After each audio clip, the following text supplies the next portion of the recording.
Fly Free Sports. Once again, back in the building, man. Your boy Fly Free CT tapping in, talking this shit as normal. You know how we give it up over here on Fly Free Sports. Nothing but the truth, man. Nothing but the truth, man. Nothing but the facts. We just keep on rolling, man. The train keeps moving. But today, just a little episode about the WNBA Rookie of the Year race, which has turned obviously into a two-horse race between Caitlin Clark and Angel Reese. The Indiana Fever, Caitlin Clark, the Chicago Skies, Angel Reese. And this has been a conversation of contention, man, for going on 3 years now, I believe, about these two specifically. How they match up, how they got the one side who's for that person, one side who's for that person. It's probably been like the most, I want to say, controversial and divisive arguments over the last couple of years in sports, and it's crazy, and it's kind of wild to see that it's women that have actually stirred the pot like this. We haven't seen like a man rivalry like this in a long time. Like, what's the last male sports rivalry between two players that you've seen? Like, that's this out in the open, and that this competitive, and it's kind of crazy to see that over two women, especially in a sport like basketball, where men traditionally don't typically like to watch women play basketball. That's just how it's been. So I find that shit real interesting, and a lot of it has more to do with race than it does actual basketball. And I've talked about that plenty on another stream. So I won't really get into that aspect of it. This is more so about the basketball side and how I feel like these ladies are performing. Um, I think just straight up, like, just to start, I just think like this is definitely like I heard the comparison made before about Magic Johnson and Larry Bird in the 80s, like how they kind of like brought the NBA to the forefront from a popularity standpoint before Michael Jordan eventually took it to new heights. This is definitely the start of that. It's damn near like the same exact situation. Now I know these teams probably won't match up in the finals or whatever, because I think they're both in the same conference. I don't know how the breakdowns work, for that, but I think they're in the same conference. So I don't think that's possible for them to play in the finals. So, but anyway, yeah, I think this is definitely the start of that revolutionary side of the WNBA. It only took what how long the league been in existence? I know, like 25 years or something like that. So no, it's about 27, 28 years, something like that. But yeah, anyway, I think this is definitely the start of that. Um, let's start with Angel Reese. Angel Reese is currently on, I think, a 14 game double streak. And I won't get into the validity of the streak, even though the one yesterday, even the biggest Angel Reese supporters would have to admit that one yesterday was questionable to say the least. But anyway, 14 double doubles in a row. That is a WNBA rookie record. Um, I'm gonna be completely honest with you. Angel Reese has outperformed my expectations of her in her first year in the league. Like, I'm real enough to admit that. Like, I'm not a fan of Angel Reese at all. Like, I'm not a fan of her game. But what I will say about Angel Reese is, number one, like I said, she has definitely outperformed my personal expectations for her. And two, I don't think she's the most like gifted athletically or talented basketball player from a skill set standpoint, but what she does have is a ridiculous motor. Like, she has a very, very high running motor. Like, she's relentless.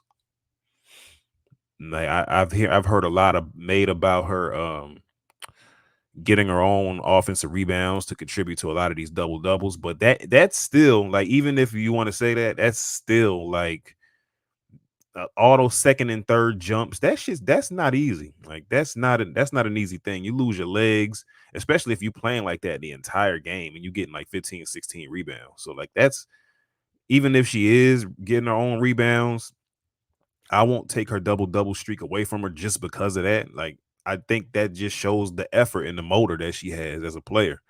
So that's not I don't in a way it's like it's kind of sketch for the double, streak sake, but you can't fault somebody for giving maximum effort. Like that's what basketball is about, especially when you're talking about offense and you're offensive rebounds and you're talking about defensively, just playing defense. You hear that shit all the time, and it's the truth.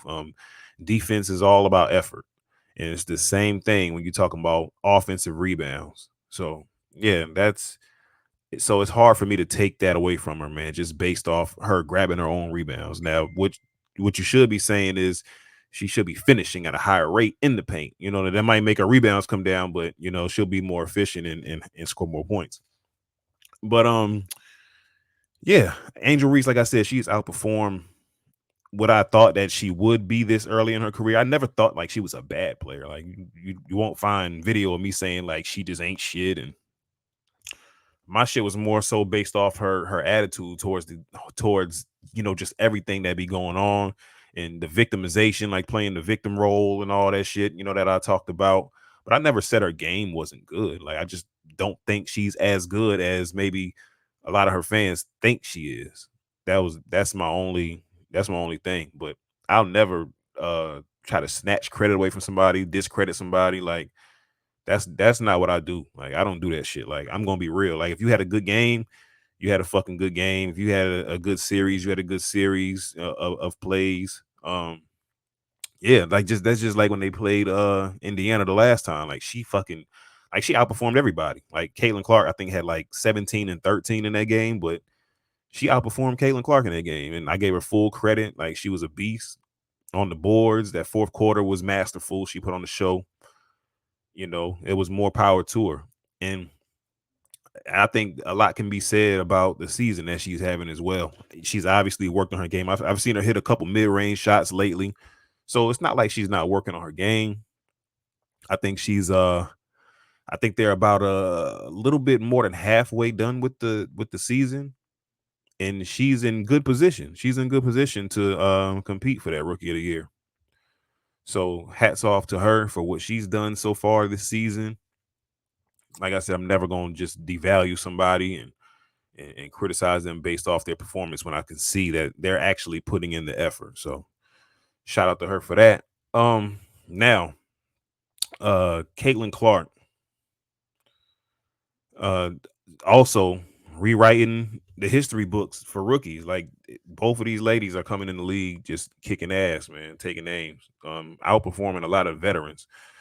And Caitlin Clark, I want to point out first and foremost, man, she has a ton of responsibility for a first year player. She is the engine of the offense. She's the point guard.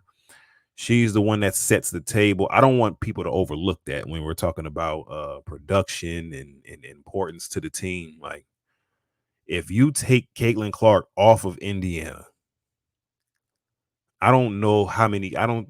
They'll win very very few games because she literally generates their entire offense. If not for Caitlin Clark, they would just have Kelsey Mitchell run around like a chicken with the head cut off, trying to create her own shot, and everybody else go up under the boards for the rebound. Like there's no system. Like she's literally the system. Caitlin Clark is the system of the Indiana Fever. I don't want that to go over y'all head at all because if you watch the games, it's painfully obvious. So I just think from that standpoint, the amount of responsibility that she has to run the team, that in and of itself for a 22-year-old just coming into the league with all those expectations, that's a lot. And then to be performing at the level that she is performing at is another thing. Like that's crazy. Obviously the first triple double in WNBA history for a rookie. Just that's like there's no way to dispute shit like that. Like I think she's on like a 4 or 5 game double streak herself. And hers is obviously points and assists and I think she has the most points and assists, double doubles from a rookie in WNBA history as well. Uh, and then the game yesterday, my goodness, I think she solidified the. I think she put her stand. I'm not, and I hate to say that because we're only like I said, like 23 games into the season out of 40, and you never know what could happen. Injuries could happen. Somebody's play could fall off a cliff. You just never know. So, but as it stands right now, that performance that she put on yesterday, that pretty much solidified, and that wasn't a loss. That pretty much solidified her as like the leading candidate for rookie of the year right now. Like, if there was a question before that game, I don't think she left any doubt after. Like that was amazing, especially in the fourth quarter. She ended up finishing the game with 29 points, 13 assists, 5 rebounds, 5 steals, and 3 blocks. And that is literally the best stat line that has occurred in the WNBA or the NBA over the last, I think it was like since like 1975 or something like that. Unbelievable, man. Like that fourth quarter, I think she scored 15 points and was responsible for 18 points, along with I think a couple blocks, a steal, like 3 assists. Like this is all in the fourth quarter. Like I you'd be hard pressed to find a quarter that productive from any player. Like it was insane. And I watched it live, so just seeing that was crazy. They cut the lead down from 21 to 3 and ended up not being able to secure a defensive rebound, which is why they ended up losing the game by 5. But masterful performance and a loss. Uh, I mean, what can you say, man? Like, I don't think people understand. Like, that stat line is so fucking ridiculous. Like, 3 blocks and 5 steals. Like, let's just dissect that part of it. Like, people who get blocks like that typically don't get steals, and people who get steals like that typically don't get blocks like that. That's just how that works. She's getting a big man stat as a guard. Like 3 blocks in a game is like league average. Is not league. I'm sorry, not league average. That's like Victor Wembanyama, for example. I think he averaged like 3.6 blocks per game this year. I think that led the league. Caitlin Clark had 3 in a game. Like she had 3 that game. Like nobody in the NBA even averages 3 blocks a game other than Wembanyama. That's just for perspective. And 5 steals is like 2 or 3 steals above league leaders in the NBA. So she's getting a guard stat with steals and a big man stat with blocks. And she also has more blocks than Angel Reese has this year as a point guard. So man, like it's incredible. Like, and then you add in, of course, the 29 points. She did all this while shooting 50% from the field, over 50% from 3 that game. There was nothing you could point to. I think she had 5 turnovers, but I mean, if you're responsible for that much of the offense and that much of what's going on in the core, you can have 5 turnovers, and that shit don't mean a damn thing in accordance to all those other numbers that she has. Like, you're affecting the game in so many different ways that those turnovers are kind of like diced onions.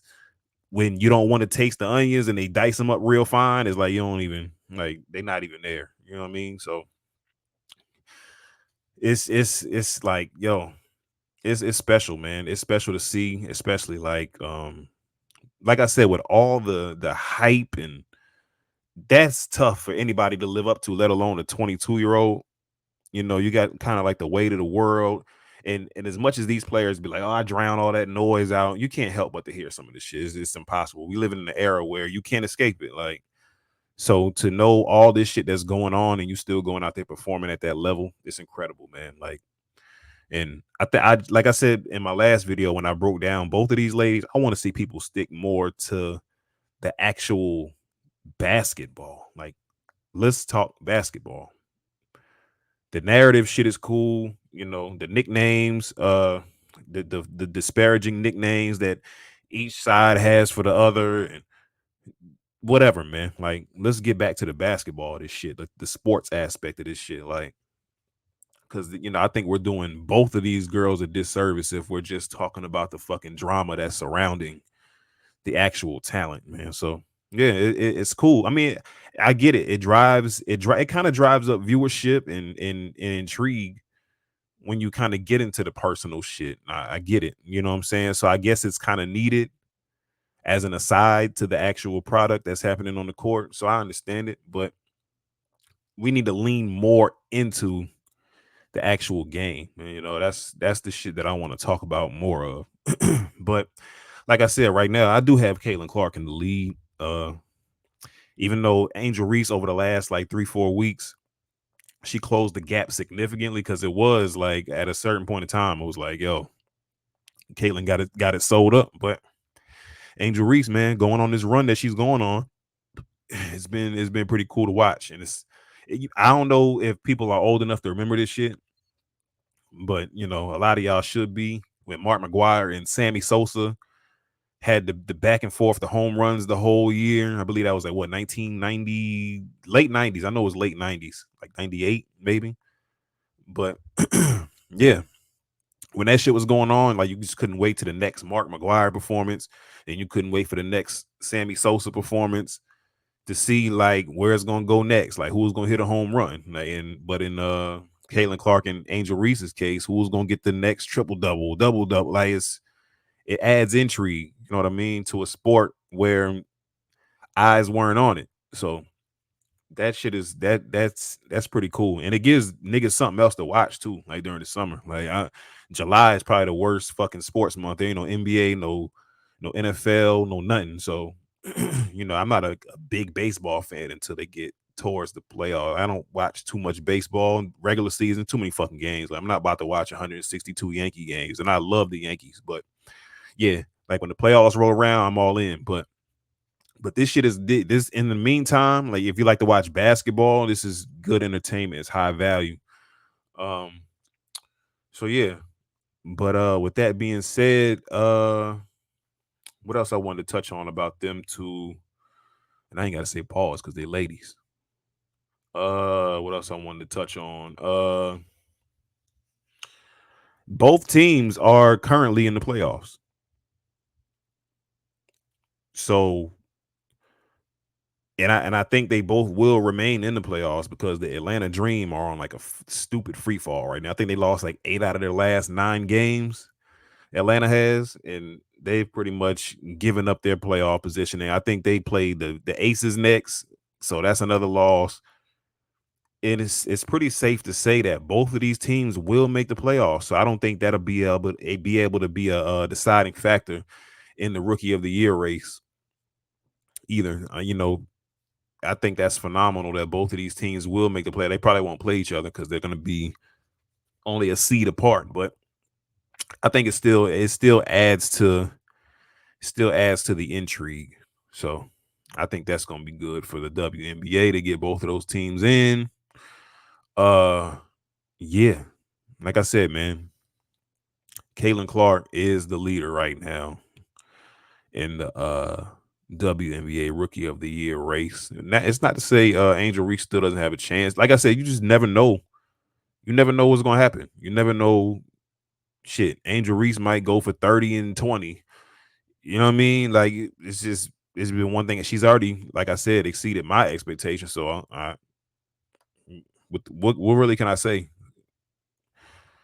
But anyway, yeah, that was this video. Like, share, subscribe. You know, I'll talk more about the WNBA soon.